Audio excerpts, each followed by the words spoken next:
29-0 with 15 KOs. #1 rated light heavyweight. There's some sour grapes being spilled in here, boys. I heard about it way in the dressing room. We're not gonna give it too much credence and too much attention, man. It's a great night tonight. I'm really disappointed in the other side. I really don't even know what they said in detail, but it's just a bad look for them. You know, we're not gonna get in the pig pen and get dirty.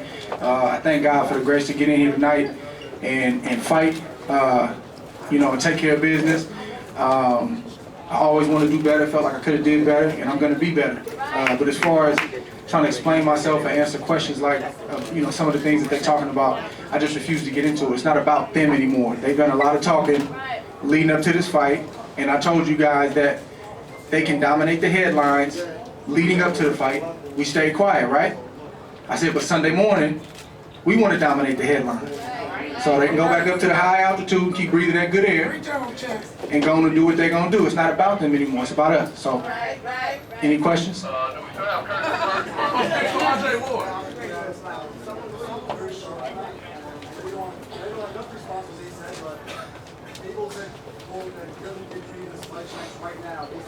Who made Abel the voice of boxing? That's what I've been trying to figure out for the past couple years.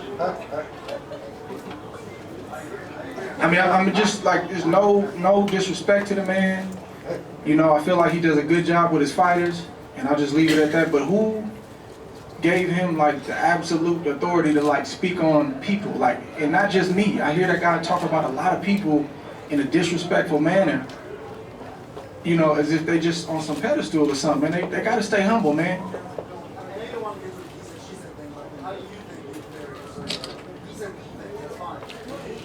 Man, God bless Abel Sanchez and his team.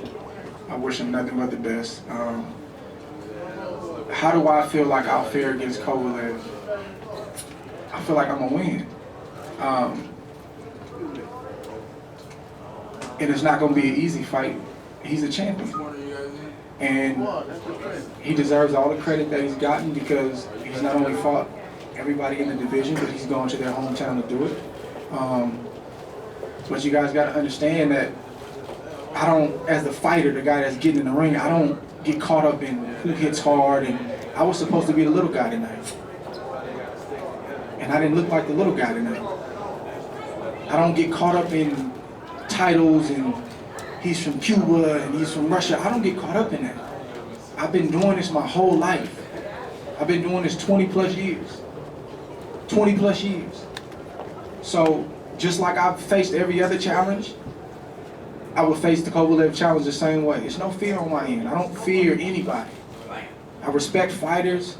You know, he's a great fighter, and he's done some things that people haven't done. He's won on the road, and you got to respect that. But I don't look at it like you guys may look at it in terms of, you know, oh my God, he's knocking. I just don't look at it like that. Because if I looked at it like that, I wouldn't be sitting here right now.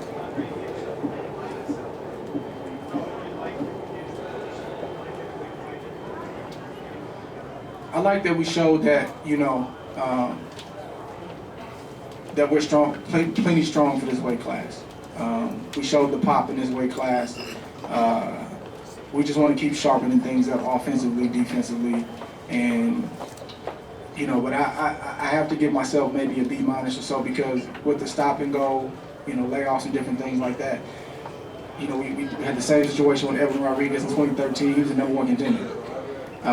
We fought Paul Smith, who, you know, had failed at two world titles against Arthur Abraham. He's a solid guy, and now we're fighting another #1 contender. So we're showing that even though we haven't been consistent per se, we can still come get the job done. Excuse me? Man, I'm just trying to go enjoy some time with my family right now. I don't even know. You know, I gotta, you know, just reassess everything with my team, talk to them, and just see where they stand. Because all it's been about for me is, you know, Sullivan Barrera.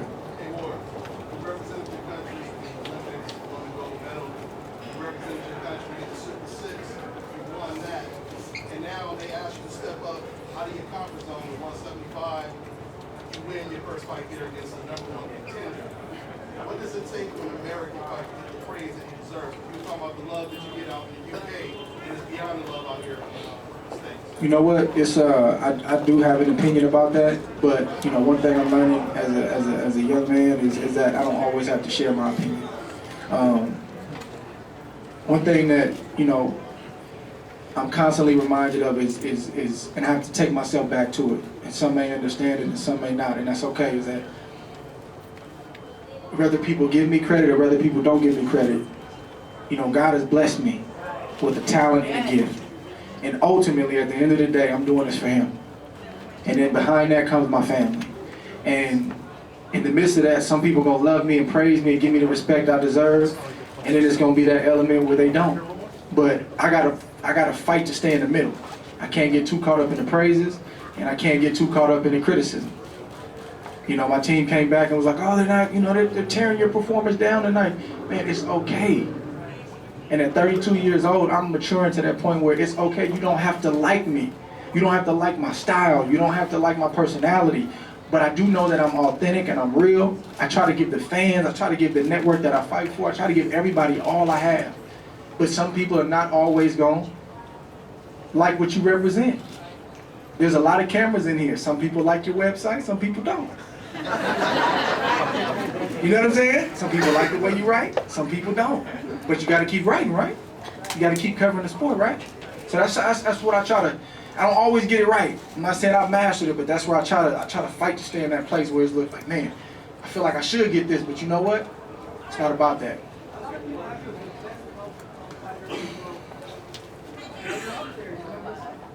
Yeah, I mean, I think they dropped me to number 4 or something like that, and it's tough to say, man. I mean, of course, you always think maybe you're number 1, but I'm just trying to get, excuse me, I'm trying to get to a position where I leave no doubt.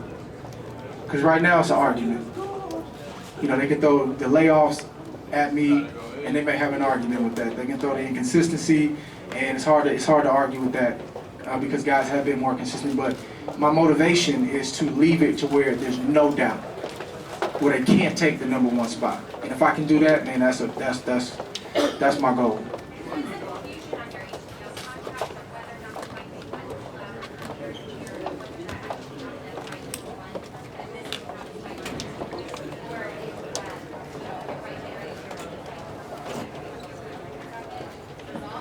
Yeah, personally, I try to just keep the business behind closed doors. I don't even know who put that out there, and it's a great question. But I personally try to leave, you know, that kind of stuff just for, you know, Peter Nelson, my team, Rock Nation, James Prince, and my lawyer, Josh Dubin. I let them work that stuff out, and if somebody talks about it publicly, so be it. But I try not to get into it publicly because, personally, I think that's like, you know, just kind of behind closed doors business.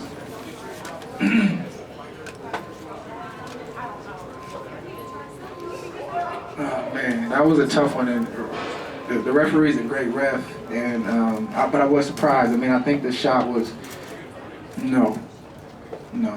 The shot was borderline. I mean, I think I hit him on the belt. He reacted. It was a hard shot, and I guess on the cup line, I guess that's low, right? It didn't look low at all, or was it borderline? It was low. Yeah, but I think that. That's what I'm saying. Some of you guys say no, and some of y'all say yeah, see? But, let me answer that real quick, I'm sorry. So I was surprised that I didn't get a warning. I was shocked about that, but I still don't know why I didn't get a warning. But,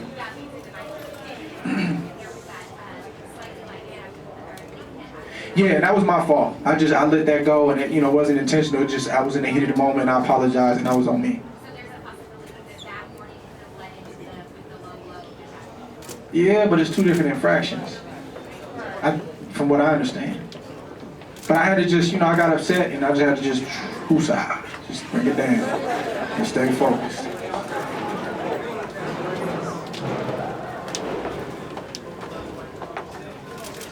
I think it could be the same scenario we're dealing with now. Because I've had the Kovalev moment, I've had the boogeyman, I've had all of that, I've done that. And sometimes people have short memories, but like, I'm over 10 years doing this. So I've had the guys that were, this is the guy, and then we beat him, and it was, you know, I don't know, but I'm not gonna be doing this when I'm 40. Bernard can have that. No parts of it. So I'm just trying to do it to where when it's time, I can look back and say, man, I didn't cheat the sport. I always came in shape. I didn't embarrass the network I fought for. I didn't embarrass my team. I gave it all I had, and when you give it all you had, you can sleep good at night, whether people love it or not.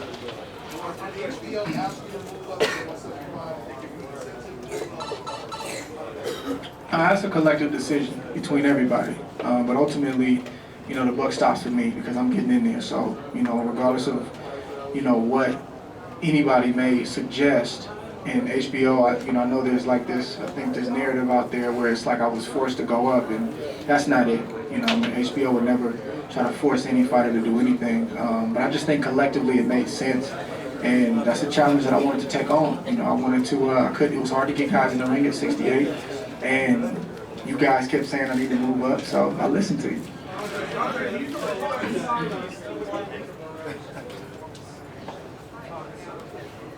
Man, I think, I thought he put up a good fight, and I wish him nothing but the best, you know.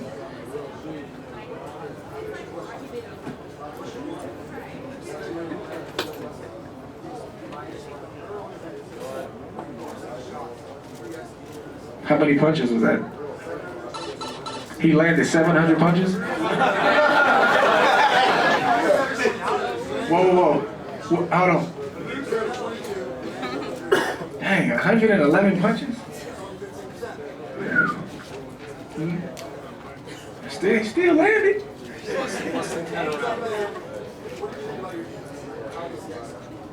I thought it was good. But I'm telling you, I'm gonna get better. Oh, that was nice.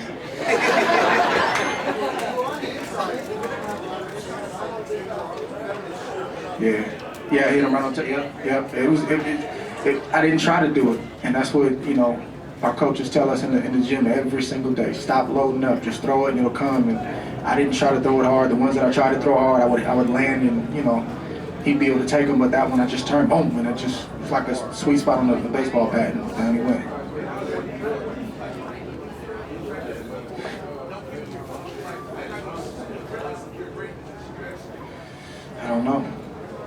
I don't know.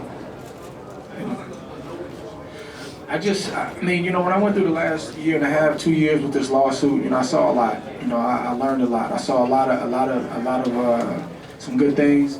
I saw some bad things. But I grew up, you know, and I realized that everybody doesn't have to like me, like I said. And it's just, that's a pretty awesome revelation to get, you know, as just an individual, not just an athlete. You know, is that, man, everybody doesn't have to like me. Now, if I'm a jerk and I'm disrespecting people, that's on me.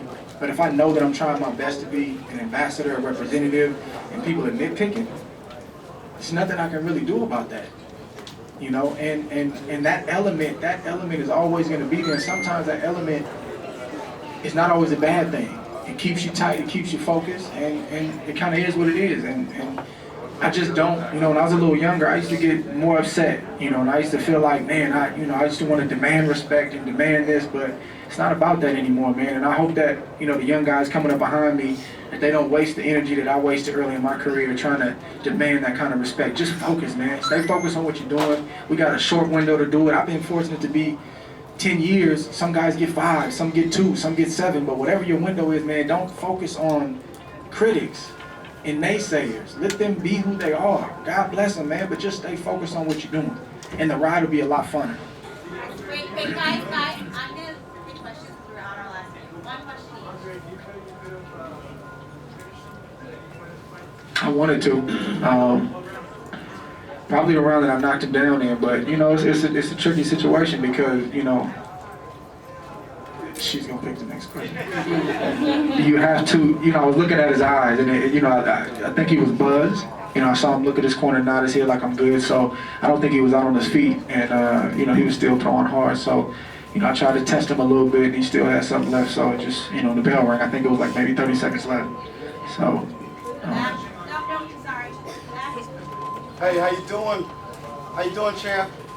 How you doing? Hey, just wanted to let you know, Is that the boxing voice? Yes, that's the boxing. What's up, That's man? the boxing gun right here. From back in the day. Yeah, that's what's up. Let me let you know. When you moved up to 175, what I think you did tonight was send a message.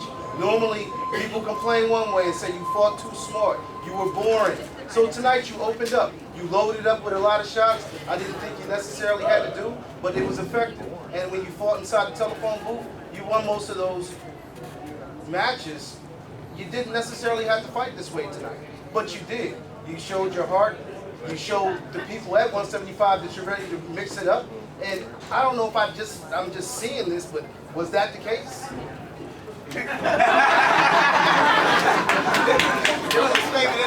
What was the question? You fought hard, you laid it out there, you let them know you weren't willing to mix it up. Is that the message? I agree with you 100%. That's it.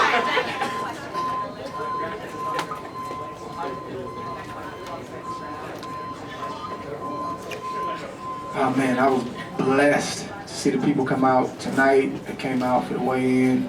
And it's interesting, man. They keep saying we ain't got a fan base, but I don't know about that. I don't know. Do we gotta be up by a certain time? Yep, we're on the last few questions.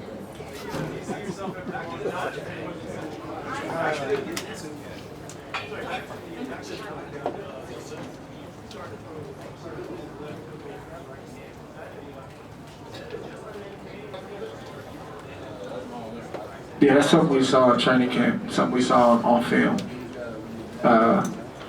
Vers, my coach Don and my other coach Jack, they called it. They felt like the left hook was going to do it. And we almost did it. Wasn't able to pull it off though, completely.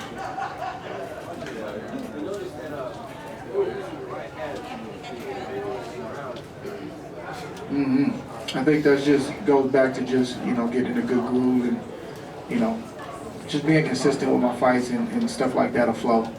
Sometimes I don't know. I don't have an answer for that right now. I just gotta watch the film and maybe try to figure something out. I got time. I'm good to keep. Yeah, I'm fine. That's the homie. He's hard to fight. I mean, he's really hard to spar, really. And they call it the Stockton slap because he'll slap you to death, man. I don't mean that in a bad way. Like, am I supposed to be drinking this? I don't know, buddy, over here. It's a good look, though, right? He helped me get ready. I sparred with Nick and Nate.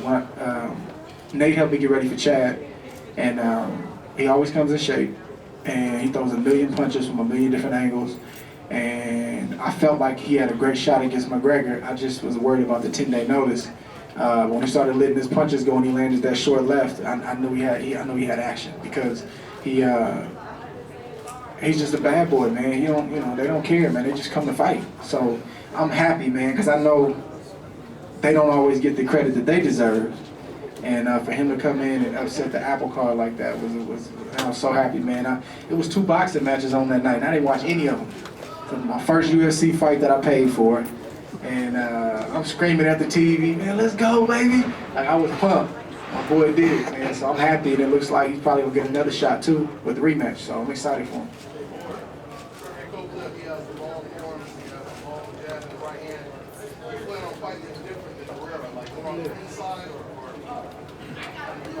I don't know right now, man. We gotta figure it out. I feel like that's the mark of a champion. It's somebody who finds a way. We gotta find a way. And I'm very competitive. I'm up for the challenge, and we're gonna find a way.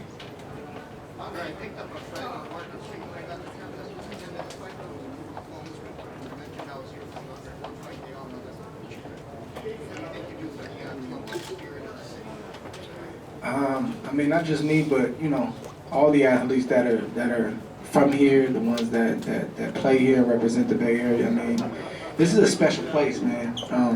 It's not the biggest place in the world. I think Oakland has probably about 500,000 people, and just even not just Oakland, but the surrounding areas. just all over. It's just a special place. We support our people, you know, in a special way. And we don't always get the credit collectively, but that's just more reason to keep working and keep fighting. And I love it because I remember, you know, when I first wanted to fight here, people were like, Oakland? There's nothing in Oakland. Why you want to fight in Oakland? And I just kept believing. I kept pushing for it. I kept asking for it. And now, you know, along with myself, guys like Marshawn Lynch, Damian Lillard, you know, the Warriors, Draymond, Steph, Clay, all them guys, like, now on the national stage, Oakland, California, everybody knows about Oakland, California. So it's a beautiful thing.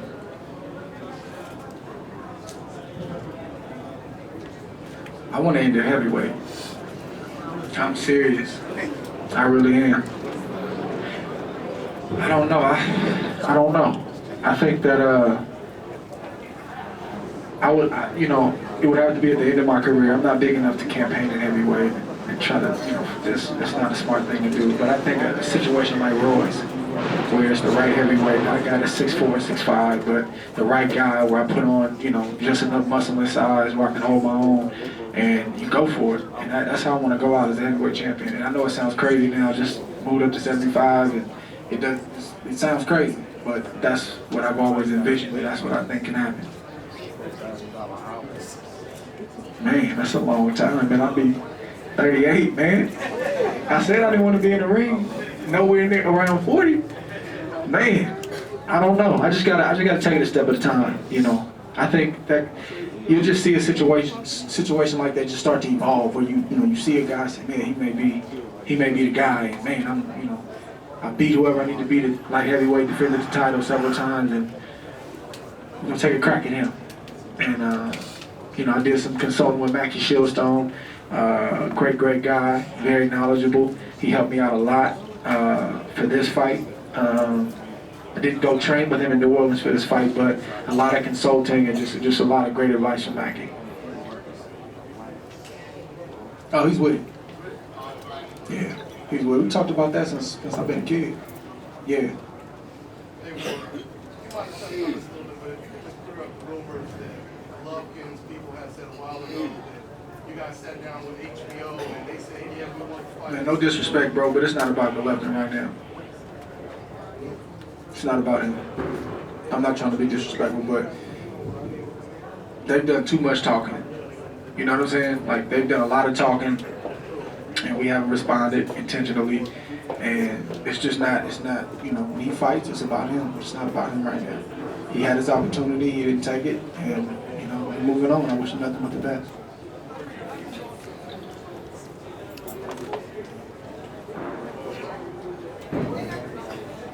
I just hate to lose, man. I hate it.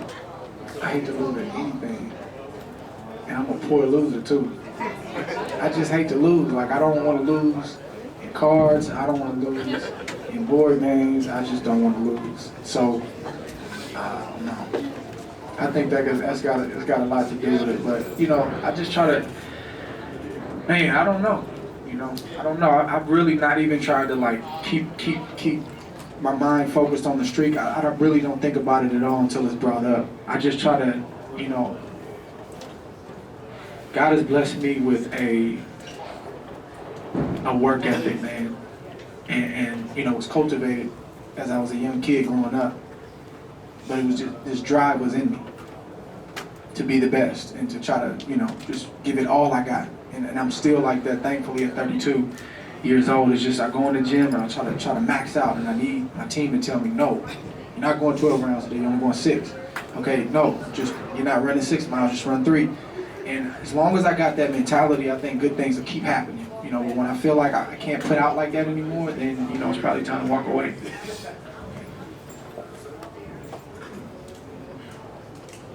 Man, I'm gonna probably be in the bed with my wife, chilling. My kids just running around. We're probably not gonna do much. We're just gonna relax and I haven't been home, you know. I haven't been home. I've been in training camp, and that's part of my job, and it's the part that I hate the most is not the training, but just leaving my kids and my wife and not being a part of their life for 6-8 weeks, you know. But it pays off. I was able to give Mama that check tonight, you know, so she happy. And, you know, yeah. We have, with the inconsistencies and stuff and the layoffs, like we haven't made a, you know, a good deposit like that in a while, so I'm looking forward to it.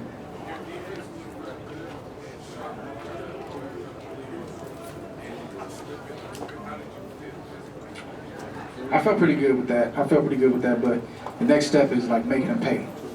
You know, that's the part, like even in my mind, I'm like, man, okay, man, he missed, now I gotta make him pay. And that's what Virgil's calling for. And it's just, those are the things I'm talking about when I say maybe a B or a B minus. You know, it was a good performance. But in my mind, it wasn't the kind of performance that I feel like I can be satisfied with.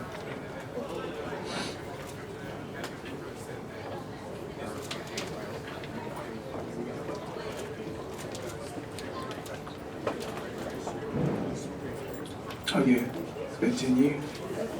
It's time.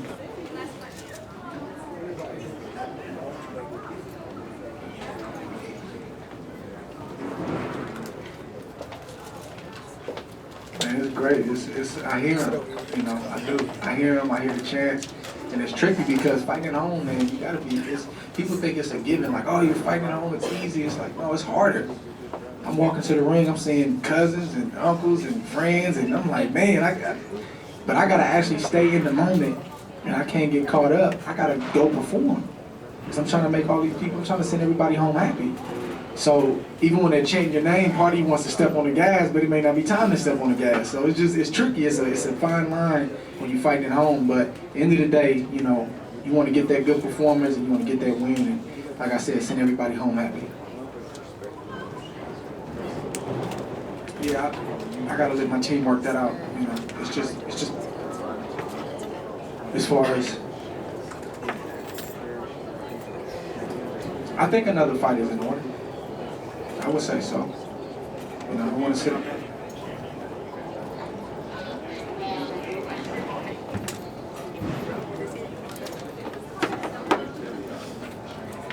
You want me to answer that? I ain't gonna answer that. I don't want to make a big name, man. Yeah.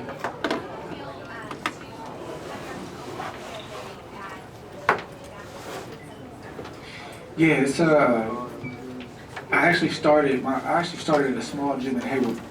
That's where I first walked into a gym. That's where I first met Virgil. First time I got punched in the face. All of those first times were in that gym. And then as I started to get better, we needed better competition. I went to Kings when I was probably maybe 11 or 12. And I've been there ever since. And then, you know, a couple of years ago, we went and we got our own gym. But to be able to like bring this type of event back to Kings and you know, something of that magnitude is all of us. I mean, they still got posters up in 2004. So that shows you the kind of respect and appreciation they have for myself and my team. So it's always special. It's always special. And the thing is this, like, you know, I can't apologize for fighting at home. You know, I've had 29 fights and I fought at home maybe 8 times.